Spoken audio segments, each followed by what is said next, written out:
Chelsea Manalo, 5th crown nga ba ng Pilipinas sa Miss Universe?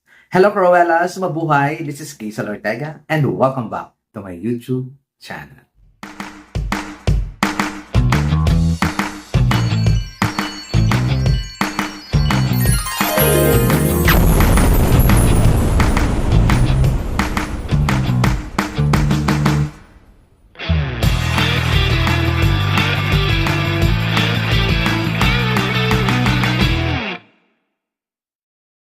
Hello! Kamusta po kayong lahat? Good morning, good afternoon, good evening. Anumang oras kayo nanonood sa akin ngayon. Maraming pong salamat. Siyempre, ang ating pag-uusapan ay ang nag-iisang Chelsea Manalo, ang Miss Universe Philippines 2024 na kasalukuyang nagko-compete ngayon sa Mexico para sa Miss Universe 5th crown para sa Pilipinas. So ngayon, ano nga ba ang katangian ng ating pambato na si Chelsea Manalo para siya na ang tanghaling Miss Universe 2024? Pag-usapan natin yan. At kayo guys, kung ano ang katangian ni Chelsea na hindi ko mabanggit dito, i-comment down below lang ninyo ha, para hindi ako perfect. Kung ano yung naisip ko at nakikita ko dito kay Chelsea, yun lang yung aking babanggitin. Ang una kong nakikita na bonggang-bongga na katangian ni Chelsea ay ang kanyang personality. The authentic personality of Miss Chelsea Manalo. Yun talaga. Nung una ko siyang nakita, yun kaagad, nung una ko siyang nakausap, yun agad yung, oh wow. Amazing ang kanyang personality. Amazing ang kanyang, the way na nakipag-usap sa akin. Talagang makuhook ako sa kanya. Talagang makikinig ako sa kanya. Ganyan ang kanyang personality. Napakabait na bata at very appreciative. Hindi mo alam kung basta mamahalin mo lang siya, kausap mo lang siya. Ganoon ang kanyang kapangyarihan. Ang sumunod na katangian ni Chelsea Manalo kung bakit siya ang tatanghaling next Miss Universe ay ang kanyang charm. Iba ang kanyang charm. Super engaging sa tao. Iba ang kanyang pakikitungo. Iba yung appeal na ibinibigay niya sa'yo. Parang makikinig ka. Alam mo yun, yung pagkausap mo ay talagang very amazing din talaga yung personality niya. Siguro, napalaki talaga siya ng mabuti, very open-minded siya. That's why na wala ka talaga maipipinta sa kanya when it comes na nakausap mo siya. Kasi nga, may ganun siyang personality. Iba talaga yung dating niya pag nakausap mo siya at nakaharap mo siya ng bonggang-bongga. Next, katangian na gusto ko kay Chelsea Manalo ay kanyang advocacy. Ang kanyang OFW, ang kanyang advocacy talaga para sa mga overseas na Filipino worker. O diba? Hindi man ako makarelate, pero ako mismo ay parang, ano ba tawag doon? Yung nahook ako doon sa mga sasabihin niya. Kumbaga, ewan ko na lang sa OFW kung hindi kayo makarelate sa kanyang pa-advocacy. Ang ganda talaga.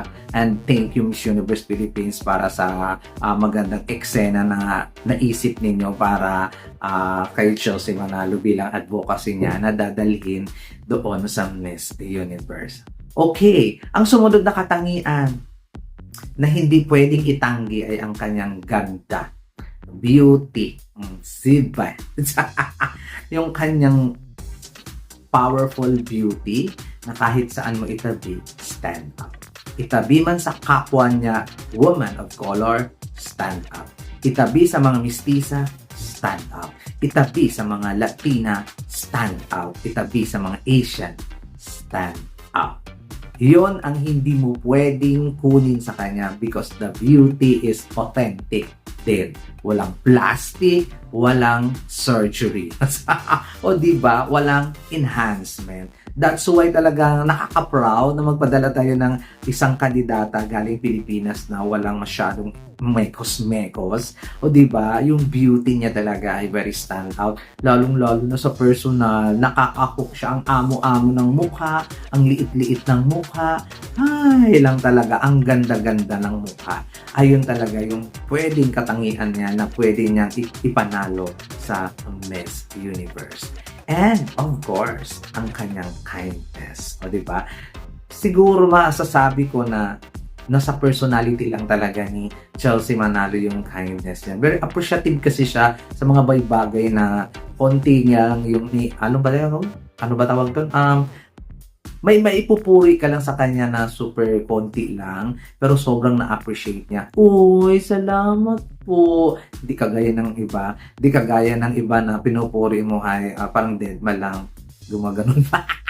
Gumaganon pa. Tapos, I know, right? Oh, may iba yung Chelsea Manalo when it comes talaga sa kindness. Tingnan mo, sumasang-ayon yung aso ng bonggang-bongga. Ayaw din yan, paawat para si Chelsea Manalo. Next, na talagang ito ang katangian talaga ni Chelsea na pwedeng ipapanalo niya sa Miss Universe ay ang kanyang stage presence. Talagang, siyempre si Chelsea, pag nakakausap mo, mahinhin lang, malumanay, behave lang. Pero, pag nasa stage, alam mo na, lamunan tayo, hindi pwede nakikipagbardagulan, nakikipagsalpukan, nakikipagpuksaan ang Lola Chelsea ninyo when it comes talaga sa stage. Talagang yun yung natutuwa ako sa kanya kasi syempre very timid lang yung personality niya, very reserved o very mahiyain, hindi masyadong loud. Pero pag sa stage, laban, pak, ganon yung eksena. Ay natutuwa ako sa kanya kasi nga nagta-transform talaga pag siya ay nasa stage. Kumbaga, alam niya yung ginagawa niya, alam niya yung tinatahak niya, alam niya kung ano yung gusto niyang mangyari sa buhay niya. That's why I super love the stage presence of Miss Chelsea Manalo at saka performance level talaga siya. At hindi mo pwedeng, oy, ganito gawin mo kasi ginagawa niya na hindi mo pa sinasabi. O, ganon. Next, when it comes talaga din sa kuda, hindi yun question kay Miss Chelsea Manalo. Nakikita naman ninyo yung mga small interview niya, mga ambush interview niya, na she can speak well, fluently, everything with a heart. Diba? Kasi, meron tayong magaling magsalita pero hindi relatable. Meron tayong napakagaling magsalita pero masyadong mayabang ang dating. Pero si Chelsea Manalo, pag magsalita siya, super relatable at talagang parang sa sarili lang niya umiikot, hindi na siya lumalayo. Kumbaga, hindi na siya iisip ng bonggang-bongga na mga flabbergasted word or kaya mga kung ano-ano pang mga sinasabi na talagang maiba lang sa pandinig ng ibang tao. Hindi siya ganun. Kung ano lang yung nasa puso mo, yun yung sinasabi niya. That's why I love her so much. Ayun guys, kayo, ano yung naiisip ninyo na katangian ni Chelsea Manalo para manalo sa Miss Universe 2024? Ilatag lang ninyo dyan, mag-usap tayo syempre. Kung kulang pa ang aking sinabi, dagdagan na lang ninyo. Kung sobra naman, ano yung ibabawas nyo? Di ba? Diba? Syempre. So, malaki ang tiwala ko sa kanya. Super trusted ko talaga siya. Walang nega. Wala akong pakialam sa mga nangyayari. Basta ang tiwala ko sa kanya ay buong-buo.